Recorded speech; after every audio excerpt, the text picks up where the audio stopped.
네, 안녕하세요, 여러분. 반갑습니다. 밸류업 이노베이션의 배주영 대표입니다. 오늘은 조금 특별한 시간을 한번 가져보려고 해요. 제 10년지기 친구이자 저희 그 밸류업 이노베이션의 자문 변호를 맡고 있는 정재윤 변호사님을 한번 모셔서 여러 가지 얘기들을 나눠보려고 합니다. 오늘 좀 중요한 토픽은 이 건물주분들이라고 하면은 한 번쯤은 겪어봤을 좀 분쟁이 있는 그 내용에 대해서 한번 다뤄보려고 하는데, 그 중에서도 한 핵심 3가지 정도만 저희가 준비를 해봤어요. 그래서 저희 서울대 출신의 또 변호사님이시기도 하고, 이 부동산 전문 경력으로 해서 12년 이상 특화돼서 하신 분이니까 여러분들께서 다양한 인사이트를 얻으실 수 있지 않을까 생각이 듭니다. 안녕하세요, 변호사님. 안녕하세요. 네, 간단하게 좀 소개 좀 부탁드리겠습니다. 예, 저는 밸류업 이노베이션 자문 변호를 맡고 있는 정재윤 변호사입니다. 주로 부동산 관련해서 겪는 여러 가지 송무와 자문 일을 반복해서 하고 있고요. 오늘 이렇게 밸류업 이노베이션의 실제 사례들 위주로 논의를 해보려고 합니다. 네, 여러분들 그 첫 번째 사례에 대해서 먼저 설명을 한번 해보도록 할게요. 이 첫 번째, 저희가 직접 정 변호사님하고 다뤘던 그 사건인데, 이게 상가 권리금 회수 청구에 대한 그 소송 분쟁이었죠. 예, 그 분쟁이었었는데, 이게 이제 내용은 이래요.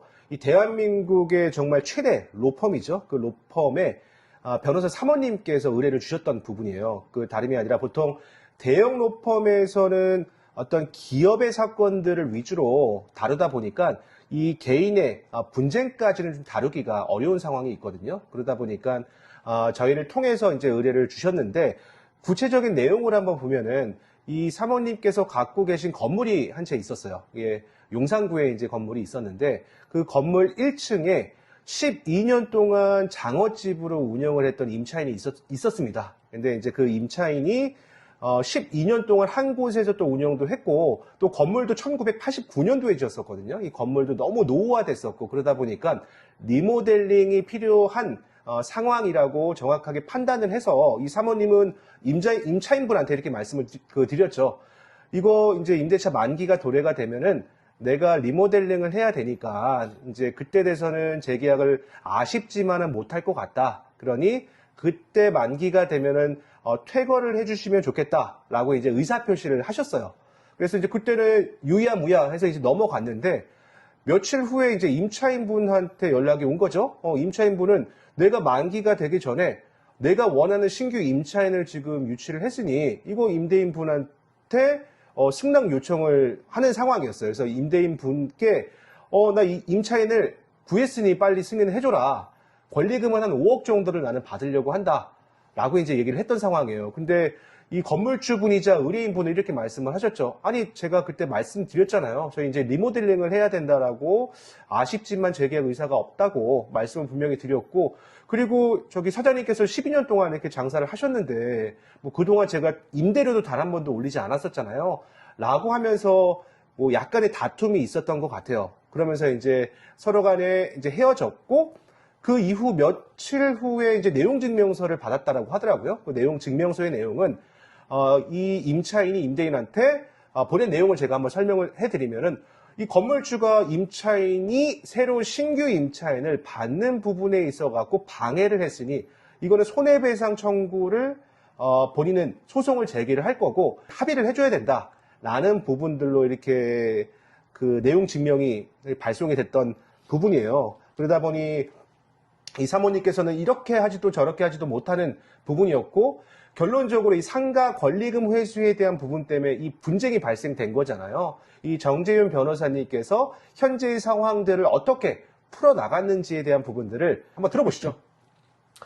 네. 당시 사건을 진행할 때도 그렇고, 사실 이런 유형의 분쟁들이 그 이후에도 지금 빈번하게 이제 발생을 하고 있는데, 사실 임대인분들, 그러니까 건물 소유자분들이 가장 의아해하는 점은, 권리금은 결국 임차인들끼리의 문제 아닌가? 그리고 본인이 만약에 임차인이 그렇게 신규 계약을 다른 사람이랑 하라고 요구해 왔을 경우에 그것을 무조건적으로 들어줘야 된다는 것이 너무 이상하지 않는가? 좀 처음에 이제 그런 질문들을 많이 하시게 돼요. 네네. 그런데 지금 상가임대차보호법에 어쨌든 권리금 보호에 관한 규정이 명문으로 이제 들어오게 되면서 그게 2015년도죠? 예, 그 정도입니다. 지금은 이제 꽤 오랜 시간이 맞아요. 지나서 네. 많은 분들이 예전에는 아예 분들이 많이 몰랐는데 지금은 또 많이 알고는 계세요. 이게 강행 규정이죠? 그렇습니다. 네네. 그래서 좀 일단은 굉장히 심정적으로 의아해 하세요. 왜 내가 계약을 이 임차인분이 데려온 분이랑 무조건적으로 해야 그러니까요. 되는 의무 같은 것이 있느냐라고 이제 맨 처음 질문을 이게 하세요. 재산권 침해 아니에요? 아니, 근데 이제 여기서 저희가 이렇게 안내를 드립니다. 일단 기본적으로 이분이 데려온 임차인과 무조건적으로 계약을 해야 되는가라고 네. 하면 꼭 그렇다는 건 아닙니다. 네네네. 그런 건 아니고 네네네. 다만 이분이 데려온 분과가 계약을 내가 신규 임대차 계약을 하고 안 하고를 하는 그 과정에 있어서 네네. 이분이 데려오는 신규 임차 본인이 권리금 계약을 체결했다고 하는 분과 임대인이 무조건적으로 그것을 배타적으로 좀 배척하느냐 그런 태도를 보인다면 그것이 권리금 방해 행위로 평가될 가능성이 더 높아질 수 있는 거거든요. 그래서 지금 이 네. 사례와 같은 경우를 당하면 그런 경우가 발생했다면 임대인 입장에서는 꿀팁이네요. 아, 그렇죠. 임대인 입장에서는 제일 중요한 것이 네네. 거기서 뭐 이렇게 막 역정을 내면서 네네. 본인이 이거는 못한다. 내가 얘기했지 않느냐. 이렇게만 대응을 하실 게 아니라 차라리 가장 현명하게 대처를 하는 방법은 네네. 결국 임차인이 그런 내용 증명 우편까지 보내왔다는 것은 사실상 만약에 이것이 거절되면 본인은 권리금 방해 행위로 뭐 본인이 그때 생각했던 권리금 액수만큼의 손해배상 청구 소송을 예정하고 있다는 가능성이 높은 경우죠. 그 작전이군요. 그게. 전략이자. 그렇게 요즘은 또 많이들 그렇게 알고 계시니까 유행하는 그런 소송 중에 하나죠. 그런 청구가 가능하다는 것도 알고 계시니까요. 그러면 저희가 만약에 임대인이 거기서 그 과정에서 우리는 뭐 그런 생각이 없다. 그런 신규 임대차를 할 계획이 없다. 네네. 라고 그냥 답변하시는 것보다 그런 소송에서 유리한 고지를 점하가려면 네네.